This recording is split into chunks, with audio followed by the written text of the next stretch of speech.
Olá, eu sou a Simone de Abreu e hoje eu vou falar sobre o conceito de classes e objetos. Uma classe, basicamente, é um modelo que define a forma de um objeto. A gente consegue especificar dados e comportamentos desse objeto e fazer uma abstração do mundo real, fazer uma abstração de modelos matemáticos ou até mesmo estruturas de dados. A ideia de se utilizar classes e objetos na programação, usando aí o paradigma de programação orientada a objetos, é pensar no desenvolvimento de software como as pessoas veem o mundo real. Então a ideia é fazer classificações de tudo, gerando classes que têm seus próprios dados e seus próprios comportamentos. Vamos analisar as imagens e ver o que elas têm em comum. Podemos perceber que existem ali animais, cachorros, representação de heróis, de carros, pessoas, né? Então poderíamos ter uma classe chamada pessoa, onde cada pessoa tem suas características e seus comportamentos, a classe cachorro, suas características e seus comportamentos, a classe carro também e a classe de heróis. Então, para cada uma dessa classificação, a gente consegue identificar características em comum e comportamentos em comum. Atributos e comportamentos, definindo um atributo, então são as características que cada objeto de uma classe deve ter. Nós chamamos esses atributos de variáveis de instância também. Então, atributos é o que conhece, né, o que você conhece ou o que você sabe sobre aquela classe. E os comportamentos, eles definem as ações que cada objeto de uma classe pode executar. São denominados os métodos, ou seja, quais são as funcionalidades, o que a classe faz, né? O que você consegue fazer com aquela classe. Pensando numa classe pessoa, nós teríamos ali como atributos características, nome, idade, né? Todo mundo tem um peso, tem uma altura, tem um sexo, uma cor de cabelo. E o comportamento, todo mundo caminha, pode conversar, pode se alimentar, pode respirar, então são comportamentos comuns a uma pessoa. Pensando aqui na classe de heróis, nós temos como atributos o nome, o poder que esse herói tem, a fraqueza que ele tem, e como comportamento, poderia ser usar o poder, proteger alguém, enfim, a gente consegue determinar quais são os comportamentos e os atributos de cada uma das classes que a gente conseguir definir. Então temos aqui o exemplo da classe carro, com os atributos marca, modelo, por exemplo, ano de fabricação. E o que é possível fazer com o carro? Ligar o carro, desligar o carro, acelerar ele, frear. Bom, qual que é a forma geral da construção de uma classe? Então nós começamos a classe com public, a palavra reservada class e o nome da classe. Dentro do bloco dessa classe, nós vamos ter aqui a declaração das variáveis de instância, que são os atributos. Então a gente declara cada uma das variáveis dessa classe e depois nós vamos declarar os métodos, que são os comportamentos. Então, método 1, método 2, método N. Essa é a forma geral, a gente vai ver que a gente vai colocar mais coisinhas aí dentro dessa forma geral daqui a pouco. Agora, o que é o objeto? Então, a classe, só para fechar, a classe é um modelo, né, como se fosse um protótipo, um template para que a gente consiga ter algo. Já o objeto é a instância de uma classe, é uma representação física daquela classe na memória principal. Vamos pegar, fazer uma analogia com uma construção de uma casa. O que é a planta? A planta de uma casa é todo o projeto que essa casa deve ter, certo? Então, é uma abstração do objeto físico que é a casa. Então, o objeto, pensando aqui na classe pessoa, nós temos lá atributos, nome, idade, sexo, peso, altura. Um objeto seria, por exemplo, a Maria, que tem 24 anos e é do sexo feminino. Um outro objeto poderia ser o José, que tem 27 anos e é do sexo masculino. Então, o objeto é a representação física da classe na memória principal. Como que a gente cria um objeto? Para fazer a criação do objeto, nós precisamos de uma referência na memória principal para esse objeto. Pensando na classe pessoa, nós teríamos aqui qual é o tipo de dado? Pessoa, que foi a classe, né, que a gente definiu até agora. E como que vai chamar essa referência? OBJ pessoa. Feito isso, como que a gente analisa, né, a memória do programa até então? Então, o nosso programa está executando, o método main entrou em execução e temos lá uma referência sendo criada para a classe pessoa. Para onde essa referência está apontando? não tem nada, né? Ela está vazia, então ela está como null. Então, se a gente analisar a pilha de execução de memória, né, a pilha de memória do seu programa, que é o stack, esse objeto está sendo determinado como null.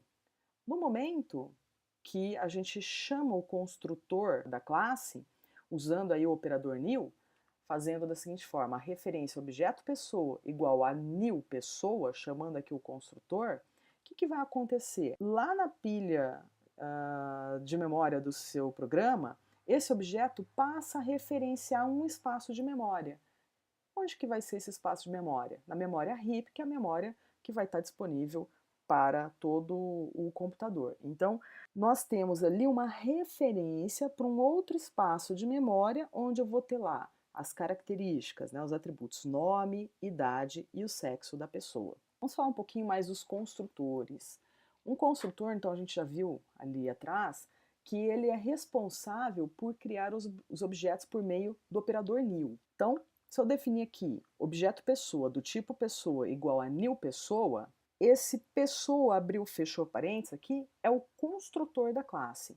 Quando nenhum construtor é definido na classe, então um construtor padrão, que é o construtor default, ele é invocado pelo compilador de forma implícita. Só que o construtor, assim como um método, ele pode ser também sobrecarregado. Só tem um detalhe, um construtor ele é um método especial.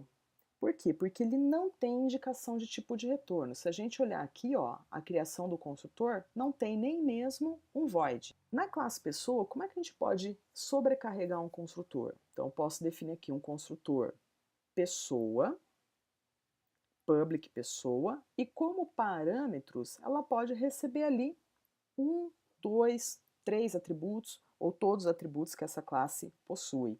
Então, ela está recebendo aqui o atributo nome e o atributo idade. Então, se eu fizer dis.nome recebe nome, dis.idade recebe idade, nós estamos indicando que o atributo nome, dis, né? A palavra reservada dis significa desta classe. Então, o atributo nome, que é a variável de instância da classe, está recebendo o nome, que é o parâmetro do construtor pessoa. E o dis idade, então aqui o atributo idade, que é o atributo da classe, está recebendo o parâmetro idade do método. E a partir desse momento eu consigo fazer uma inicialização junto com a construção do objeto. Então a chamada do construtor ficaria assim agora. Pessoa, objeto pessoa, igual a new pessoa recebendo o quê? Uma string, vírgula, recebendo um inteiro, que é a idade. Então, Maria, 30 anos. Poderíamos fazer a sobrecarga passando aqui o sexo também. Algumas considerações. Eles são métodos especiais, eles devem ter o mesmo nome da classe. Quando a gente define um construtor com parâmetros, o construtor default ele deixa de ser invocado de forma implícita pelo compilador. Portanto, se você precisar ter mais do que um construtor na sua classe, você vai ter que redefinir o construtor default. O uso de construtores com parâmetros servem para que a gente permita a criação de objetos com valores iniciais. Ou seja, a mesma coisa que se eu fizesse assim, int x igual a 5, ponto e vírgula. O que a gente está fazendo ali? Estamos inicializando a variável x, que é do tipo inteiro, com o valor 5. O construtor com parâmetros serve para isso, para inicializar os atributos, né, os estados daquele objeto, já com os parâmetros pré-definidos. E o operador diz, ele é utilizado para referenciar um membro da própria classe. Vamos falar um pouco agora sobre encapsulamento. O encapsulamento, basicamente, é o que chamamos de ocultação da informação, ou seja, é fazer com que os dados da classe eles só sejam visíveis a outras classes por meio de métodos. Então, o objetivo é fazer com que a gente consiga esconder os dados de um objeto de outros objetos.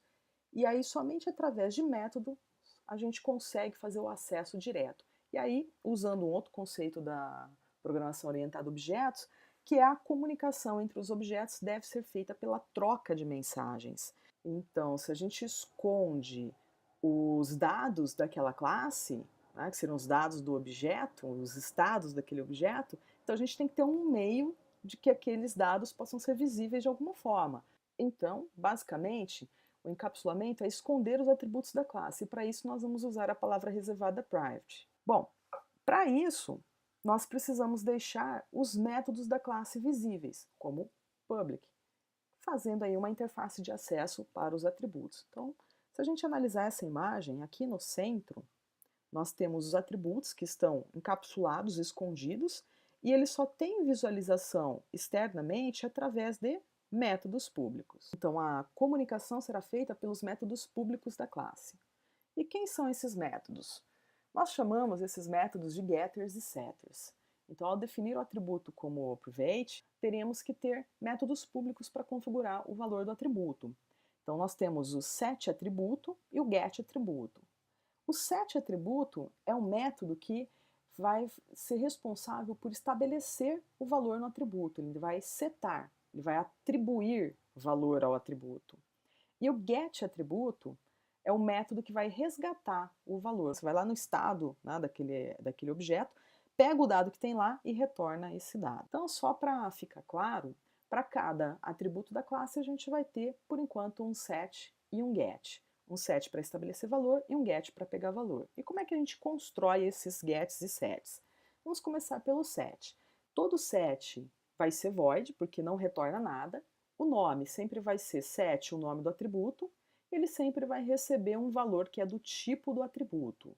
Então, pega-se esse valor do parâmetro e armazena no atributo da classe. E o get? O get também tem que ser uma interface pública, um método público. Ele tem que ter um tipo de retorno que é o tipo do atributo. Sempre vai começar com get, nome do atributo. Não recebe nada, porque ele simplesmente pega o valor do atributo e retorna. Então, o get do atributo vai retornar, então return o que? Diz.atributo, o atributo da classe. Então essas são as funcionalidades dos getters e dos setters. Bom, se inscrevam aí no canal e curtam se gostarem do vídeo.